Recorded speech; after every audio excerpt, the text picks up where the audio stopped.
Saya bagi masa lagi 1 minit awak untuk settlekan semua. Kita sedih.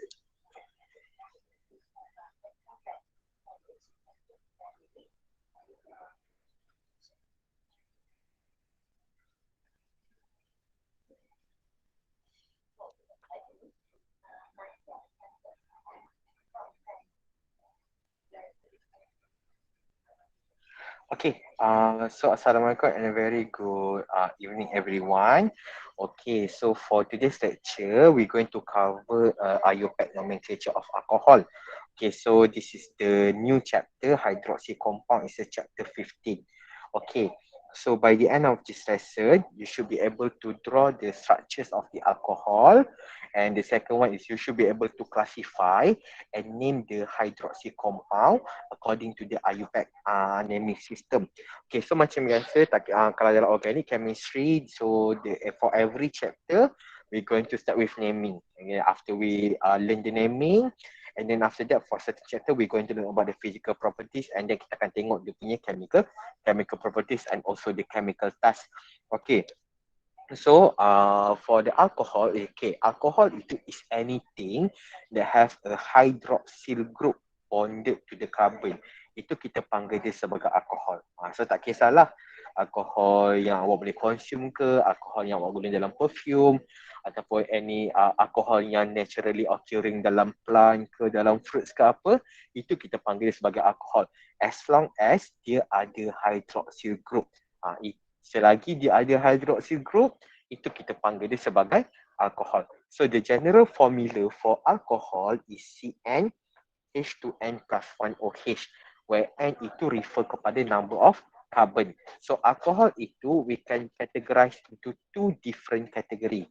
So we can have either aliphatic alcohol ataupun aromatic alcohol. So aromatic alcohol, okay, is when the hydroxyl group itu directly bonded to the aromatic ring. Itu kita panggil dia sebagai aromatic alcohol. For aliphatic alcohol, when hydroxyl group itu bonded to the aliphatic chain. Okay, so untuk aliphatic alcohol, okay, aliphatic alcohol kita boleh classifykan lagi. So for aliphatic alcohol, we can put to either primary alcohol, okay, secondary alcohol, ataupun kita boleh classify dia menjadi tertiary alcohol. Okay, itu untuk aliphatic lah. Aromatic kita tak boleh classify. Sebab apa? Sebab since each of the carbon dalam aromatic itu is sp2 carbon, so that's why kita tak boleh classify dia into primary, secondary ataupun tertiary. Okay, so let's say kalau saya ada this compound, okay, CH2OH. So for this compound, is it aromatic or aliphatic alcohol? This one. Awak tengok, OH ini dia directly bonded to aromatic ring ataupun dia directly bonded to aliphatic chain. Okay, yes, betul. Shan, dia adalah aliphatic. Okay, kita panggil sebagai aliphatic alcohol. Reason dia sebab apa? Sebab OH itu bonded to the aliphatic chain. In order for it to become aromatic alcohol, the hydroxyl group itu need to directly bonded to the aromatic ring. Baru kita boleh panggil dia sebagai aromatic alcohol. Okay, so macam saya cakap tadi, for aliphatic alcohol, kita boleh further classify into 3 different classes. So kita boleh jadi primary, boleh jadi secondary, boleh jadi tertiary juga. Okay, for a primary alcohol, okay, macam mana kita nak classify ke alcohol? Kita tengok the classes of the alpha carbon. So alpha carbon tu apa pula? Macam sama je macam dalam haloalkane. Alpha carbon is any carbon atom that directly bonded to leaving group. Itu kita panggil dia sebagai alpha carbon. So hydroxyl, okay, hydroxyl is an example for leaving group. So carbon yang kita bonded to the hydroxyl group itu, we call it as a alpha carbon. So nak classifykan dia, kita kena classifykan alpha carbon tu. So for a primary alcohol is when the alpha carbon is only bonded to one alkyl group. Okay, itu kita panggil dia sebagai primary alcohol. Okay, for a secondary alcohol, is when the alpha carbon, so carbon yang ada OH is bonded to two alkyl group. Itu kita panggil dia sebagai secondary alcohol. Okay, tertiary alcohol pula is when the alpha carbon is directly bonded to three alkyl group. Itu kita panggil sebagai tertiary alcohol. Okay, so reason dia kenapa awak kena tahu which alcohol is primary, secondary and tertiary, because the reaction itu nanti kita akan belajar chemical properties, different classes of alcohol, they might give you a different product. So for example, macam oxidation reaction. Kalau primary alcohol, awak dapat benda lain. Secondary alcohol, awak dapat benda lain. Itu pentingnya awak classifykan dulu. Aliphatic alcohol tu itu dia punya classes. Once dah classifykan, dan kita boleh tahu reaction dia apa. Okay, so setakat ini ada apa-apa soalan tak? Ada, sir. Tak ada. Okay, now we start with the naming. Okay, so naming dia senang sahaja. Sebab apa? Sebab once awak dah mahir naming alkene, okay, awak dah boleh dah nak naming ke alkohol. Sebab apa? Naming dia lebih kurang sama. Okay, so for a simple alcohol macam methanol, ethanol, okay, semua tu, okay, the name itu generally kita akan assume dia sebagai derivative of alkene.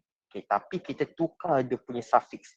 Ingat in order to name any organic compound, dia mesti akan include prefix dengan suffix. Okay, prefix itu dia refer kepada number of carbon. Okay, prefix, okay, suffix itu dia tell you the functional group dia apa. Normally a different classes of compound, they will have a different suffix. Okay, so macam saya cakap tadi, for a simple alcohol, kita just ambil je prefix alkene itu kita just tukar suffix dia. Okay, kalau alkene, okay, kalau alkene with one carbon kan, kalau alkene with one carbon, nama dia adalah methane. Okay, kalau untuk alkohol, okay, alkohol with one carbon, the prefix dia masih maintain, okay, methane. Okay, instead of A and E sebagai kita punya suffix, okay, untuk alkohol kita akan jadikan dia OL sebagai kita punya suffix all. So nanti kalau awak baca, awak baca botol shampoo ke apa, awak nampak je nama compound itu ada OL, all kat belakang tu, itu bermaksud dia ada hydroxyl group. Dia ada hydroxyl group. So, alcohol with one carbon, we call it as methanol. Okay, 2 carbon ethanol. So 4 carbon butanol, 3 carbon propanol and so on. Awak just tukar suffix in kepada all, menunjukkan itu adalah alkohol. Okay, tetapi dia macam alkene. Okay, sama macam alkene sebab apa? Kita dah ada functional group. Remember that once compound itu dah ada functional group, so there is possibility untuk ada positional isomer. Bermaksud functional group tu boleh change position from one carbon to another carbon. So, alcohol starting with 3 carbon and above, you need to specify the location of the hydroxyl group. Sebab apa? Sebab starting from 3 carbon, dah ada dah possibility untuk positional isomer tu berlaku. So, contohnya, kalau ada macam ni kan, okay, kalau ada macam ni, so the OH itu located at the terminal carbon. So since we have 3 carbon, OH itu boleh juga berada di carbon yang tengah. So maknanya dah ada berlaku position isomer. So awak kena specifykan location of the hydroxyl group itu. Okay, dan macam mana pula nak numberingkan dia? Okay, macam mana nak numberingkan dia? So macam biasa. Yang pertama sekali awak cari dia punya longest continuous chain. Okay, dan longest continuous chain itu mesti ada carbon yang ada OH. Awak kena ingat, longest continuous chain untuk alkohol mesti includekan carbon yang ada hydroxyl group. Berbeza dengan haloalkane. Dalam haloalkane, kita assume halogen itu sebagai substituent. So awak cari longest continuous chain. Longest continuous chain tu tak termasuk halogen pun tak apa. Tapi untuk OH tak boleh. Untuk OH, untuk alkene tak boleh. Awak nak cari dia punya longest continuous chain, mesti includekan sekali kita punya functional group. Okay, so for this one, for example, kita ada 1, 2, 3, 4, 5, 6, 7. 7 carbon as our longest continuous chain. Okay, then once awak dah ada functional group, okay, once awak dah ada functional group, you need to make sure that your functional group tu ada lowest possible number. So awak kena kira number 1 to the direction that will give the functional group ada nombor yang paling rendah. So for this case, we're going to count number 1 from this carbon. Sebab apa? If we count from this direction, the OH itu will be carbon number 2. But tapi kalau kita count from this carbon, OH awak akan jadi number 6, tak boleh. So hydroxyl itu kena ada lowest possible number. So remember that 3 carbon and above, you need to specify the location of the hydroxyl group. Okay, so you can either use heptan to all ataupun 2 heptanol. 2 tu refer kepada location of the hydroxyl group. So yang macam ni, so kita akan start count number 1 from this direction. 1, 2, 3, 4. So total 4 carbon, so dah lebih 3. So you need to specify the location of the hydroxyl group. So dia boleh jadi either 1 butanol or butane 1 all. Okay, itu dia. Okay, so now in order to number the carbon, okay, macam saya cakap tadi, kita kena make sure OH itu ada lowest possible number. So for this compound, we're going to count number 1 from this carbon. Okay, kita akan count number 1 from this carbon. Dan kita nak cari parent awak mesti include carbon yang ada hydroxyl. Okay, so now kita ada bromo. Okay, kita ada bromo. So bromo at carbon number 6. So the name is going to be 6 bromo 3 heptanol. 3 heptanol kenapa? Sebab hydroxyl dia are located at carbon number 3. So yang ini yang dia akan jadi 6 methyl. Okay, 6 methyl 3 heptanol. Okay. Okay, itu dia punya nama. Okay, next one. Okay, now when you have dalam parent chain awak itu ada more than one OH, suffix awak kena tukar sikit. So, kalau awak ada 2 hydroxyl group, your suffix itu akan jadi diol. 3 hydroxyl group is going to be triol. Dia macam tu. Okay, ingat awak nak cari parent, kalau awak ada 2 OH, parent awak itu kena include kedua-dua carbon yang ada OH tu. Awak tak boleh includekan satu je. Dia kena ada dua-dua. So macam biasa, awak cari longest continuous chain and then make sure your OH itu ada lowest possible number. Okay, so kalau macam tadi, kalau saya tulis dia, kalau macam yang ni kan, awak tengok nama dia. Saya tulis dia sebagai heptan to all. Okay, heptan to all. Tapi kalau awak ada 2 or more OH, okay, so macam ni kan, kalau awak tulis dia sebagai butane 2,3 diol, salah. Sebab apa? Sebab konsonan dengan konsonan tak boleh berada bersebelahan. Awak kena ada vowel dekat tengah-tengah. Okay, sebab itu dia akan jadi nama penuh. Dia akan jadi butane 2,3 diol. Ataupun awak boleh tulis dia sebagai 2,3 butane diol. So either one betul. Sama juga macam ni, awak tak boleh tulis dia sebagai propane 1, 2, 3 triol. Tak boleh. Awak kena tulis nama penuh dia. Propane 1, 2, 3 triol. Awak kena tulis nama, dia punya nama penuh. Okay, now in a more complex cases, okay, hydroxyl itu kita boleh consider dia sebagai substituent. Okay, substituent itu kita panggil sebagai hydroxy. Okay, this one kita akan belajar in detail waktu saya dah ajar carbonyl and also carboxylic acid. Sebab functional group yang awak belajar tu, dia ada list of priority. Maknanya siapa yang lagi tinggi priority, dia akan jadi parent. So in general, carboxyl group dia ada highest priority. Okay, dia ada highest priority lah. And then kita ada aldehyde, and then carbonyl untuk ketone, and then hydroxyl, and then agro, and then kita ada halogen. Halogen yang paling rendah priority dia. Okay, so for this one awak tak perlu risau dulu. Yang ini kita akan belajar in detail waktu kita dah masuk dah chapter carbonyl and also carboxylic acid. Okay, now for aromatic alcohol, okay, remember that when we have benzene ring that are directly bonded to hydroxyl group, the common name itu kita panggil dia sebagai phenol. Okay, so selalunya kalau kita ada aromatic alcohol, kita akan namakan dia sebagai derivative of the phenol. Okay, so yang ini, so disebabkan OH ini is the substituent yang constitute to the common name, so it's going to be carbon number 1. This one going to be carbon number 2. So it's going to be either 2-methyl phenol, sebab awak tengok direction dia 1-2, position dia 1-2, dan benzene ini hanya ada 2 substituent. So kalau benzene itu ada 2 substituent, kita boleh namakan dia menggunakan ortometapara. So for this one, since position dia 1-2, kita boleh jadikan dia sebagai O, okay, methyl phenol. Ya, awak boleh namakan sebagai ortomethyl phenol.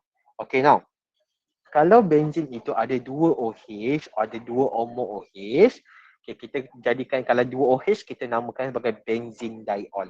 Kalau 3 OH benzene triol. Awak tak boleh jadikan ni sebagai diphenol tau. Okay, kalau awak sebut dia sebagai diphenol, bermaksud ada 2 phenol yang bercantum, yang bonded to each other. Itu baru diphenol. So yang ini bukan diphenol lah. Yang ini just benzene 1,4-diol, ataupun awak boleh tulis sebagai 1,4 benzene diol. Kalau 3 OH triol and so on. Dan awak kena specifykan dia punya location. Okay. So now for a cyclic alcohol, okay, bermaksud dia hydroxyl group itu directly carbon yang ada OH tu dalam cyclic compound. Okay, kalau awak ada cyclic alcohol, okay, carbon bearing the hydroxyl group itu we always count as carbon number 1. Carbon yang ada OH itu kita mesti kira dia sebagai carbon number 1. Okay, so contohnya, if I have a cyclic alcohol without any substituent, okay, awak tak perlu nak jadikan dia sebagai 1-cyclobutanol, even though number of carbon dia lebih daripada 3. Sebab apa? Sebab untuk cyclic alcohol, the hydroxyl group itu must always become carbon number 1. So yang ini awak just tulis dia sebagai cyclobutanol sahaja. No need to write as 1-cyclobutanol. So ingat, kalau cyclic alcohol, the OH must always carbon number 1. Kalau ada substituent lain, awak kena cari direction so that the next substituent itu will have a lowest number. Awak takkan salah nak buat direction clockwise ataupun direction anti-clockwise. OH number 1 and then the next substituent must always have the lowest possible number. Okay, so setakat ini ada apa-apa soalan? Any question? Tak ada soalan. Okay, tak ada. Okay, kalau tak ada, okay, kita tengok exercise. Okay, now classify the following alcohol. Okay, so is it primary, secondary or tertiary alcohol? This one. Primary. Yes, so this one is a primary alcohol. Kenapa? Because the carbon bearing the hydroxy group itu is a primary carbon. Okay, how about this one?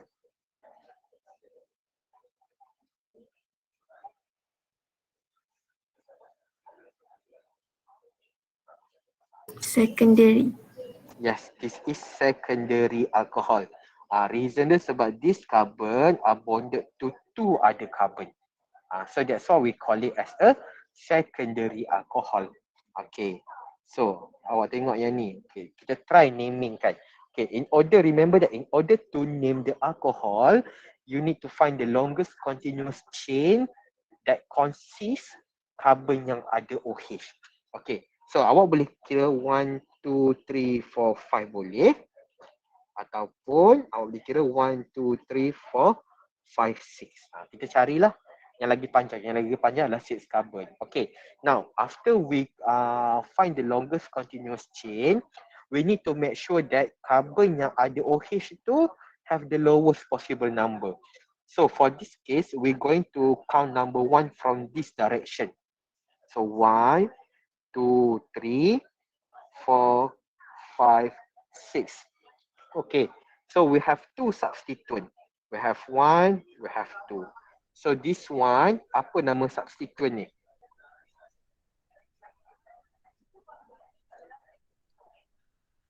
Nama dia apa?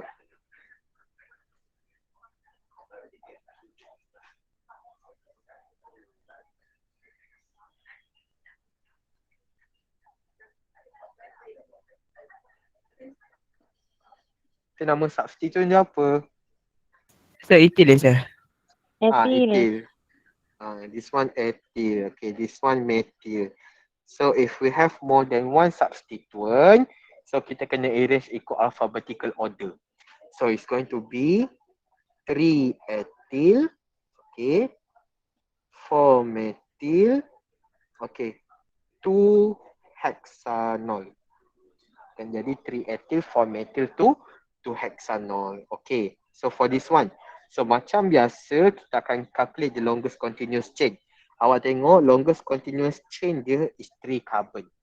Okay, so if you count from this direction, OH akan dapat carbon number 2. Kalau awak count from this direction, OH juga akan dapat carbon number 2. So if from any direction, the hydroxyl group itu akan dapat number yang sama. So awak pilih first substituent yang ada nombor yang rendah. So kita akan count number 1 from this carbon.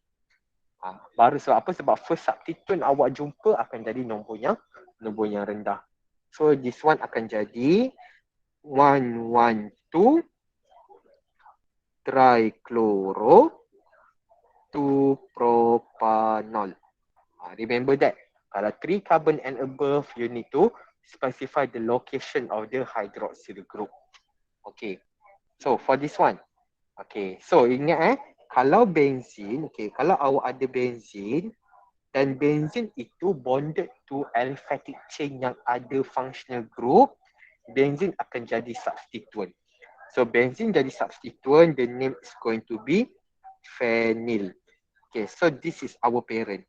So 1 carbon, 2, 3, 4. So remember that the OH must always have the lowest possible number. So this one carbon number 1, 2, 3, 4. So the name for this compound is going to be 4-phenyl. Okay, 4-phenyl 1,1. Okay, butane diol. Ataupun awak boleh tulis dia sebagai 4-phenyl. Okay, butane 1,1 diol. Sebab apa diol? Sebab awak ada 2 hydroxyl group, okay, attached to the carbon atom. Okay, so for this one, okay, longest continuous chain dia berapa carbon?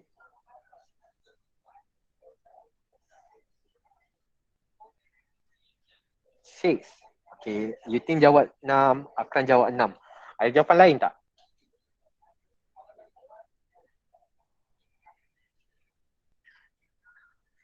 Devi pun jawab 6. Okay. Okay, sebenarnya yes, betul. Shan dengan Fatih ni betul. Okay, Bernadette pun betul. The longest continuous chain dia adalah 4 sebenarnya. Sebab apa 4? Ingat, in order to find the longest continuous chain, okay, kalau ada 2 OH, longest continuous chain awak itu mesti include kedua-dua OH. So the longest continuous chain adalah 1, 2, 3, 4. 4 carbon. Bukan 6 sebab kalau 6 carbon, dia termasuk carbon yang ada OH. So tak boleh. Okay. So nak kira daripada carbon number 1. Okay. So from this direction, okay. From this direction, the first OH at carbon number 1. Okay. From this direction also, the first OH akan dapat carbon number 1. Okay. Kalau from any direction, dia akan bagi OH number yang sama. Tengok pula substituent. Okay. from this direction, the first substituent that you encounter are located at carbon number 2. Okay, if you count carbon number 1 from this direction, okay, the first substituent yang awak jumpa akan jadi carbon number 2. So nak kira daripada mana? Kalau case yang macam ni, kita tengok alphabet pula. Okay, so this substituent, the name is ethyl. Okay, so for this substituent, nama dia adalah isopropyl. So kalau awak kira daripada mana direction, awak akan dapat yang sama je semua. Tengok alfabet awak punya substituent tu. So yang kita akan kira direction supaya akan bagi substituent yang ada nombor, ada huruf yang rendah, dia ada nombor yang rendah. So kita akan calculate carbon number 1 from this direction. 1, 2, 3, 4. So kita akan dapat 2 ethyl, okay, 3 isopropyl, okay, 2 ethyl, 3 isopropyl, butane, okay, butane 1,4 diol. Okay, 2 ethyl, 3 isopropyl, butane 1,4 diol. Okay, okay, now so for this one, awak tengok, okay, parent kita, okay, so kita ada 1 carbon, 2, 3, 4, 5, 6, 7 carbon. Okay, kita ada 7 carbon. Tapi perbezaan dia adalah, awak tengok, parent chain awak ada carbon double bond carbon. Parent chain awak ada carbon double bond carbon. Okay, for this case, the name is going to be quite different. Okay, awak bayangkan tak ada carbon double bond carbon tu. Kalau awak imagine tak ada carbon double bond carbon itu, nama dia akan jadi 2-heptanol. Okay, ini kalau case yang tak ada carbon double bond carbon. Okay, tapi kalau ada carbon double bond carbon, parent awak tak boleh jadi heptanol. Okay, parent awak tak boleh jadi heptanol. Parent awak akan jadi 2-heptinol. Sebab A ini refer kepada alkane. E ini menunjukkan dia dah jadi alkene. Sebab parent awak adalah alkene kan. Okay, tapi awak tengok, carbon double bond carbon sekarang ni untuk alkene, kita kena specifykan location. Kalau awak ada more than 4 carbon and above lah. So awak tengok double bond ni akan jadi carbon number berapa? 3. Carbon number 3. Yes, betul, carbon number 3. So dia akan jadi, awak selalunya saya akan tulis macam ni kan. Saya tulis dulu dia punya prefix. Okay, hat. Double bond dekat carbon number 3 kan. So akan jadi 3 in OH at carbon number 2. Akan jadi 2 to all. Ataupun awak boleh tulis dia sebagai 2, okay, hat 3 enol pun boleh. Enol bermaksud dia ada carbon double bond carbon. Okay, boleh tak ni?